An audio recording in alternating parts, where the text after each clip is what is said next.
This is mad. There are three big things. 1, catfishing, bruv. 2, hypocrisy. Number 3, does the bill even make sense? If you look up the minister, this is the picture you get.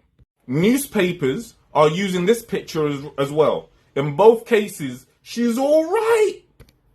In real life, this is what she looks like. She's still all right. But the first 2 pictures are like, why don't you come on over, we can talk politics. And this picture is like, yes, what are your specific concerns? Well, let's fuck. You know, they're not the same, bro. That's catfishing. Let's talk about the hypocrisy. She's in charge of homelessness. Yeah? And she talks about all these dodgy landlords. Then it turns out she evicted her own tenant. And then she increases the rent by £700 a month. Now, some of you have a BTEC in maths, and you know 700 a month is a lot of money for the year, yeah? And they're planning a bill, it's about to be law, that is so stupid. That bill says, once you evict someone, you can't increase the rent by 6 months. Now think about that. If you have saved up your pennies to buy yourself a property, it's a business, you started your own business,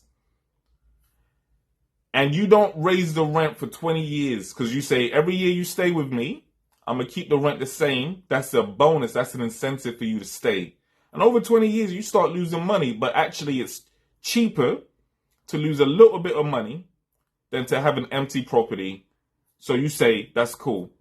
After 20 years, that person, they retire with their kids. Unfortunately, they pay. Whatever reason, they leave.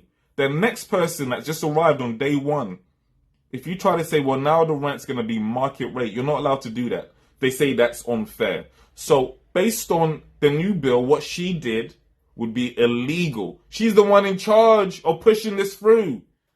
And what she did would be illegal under her own terms.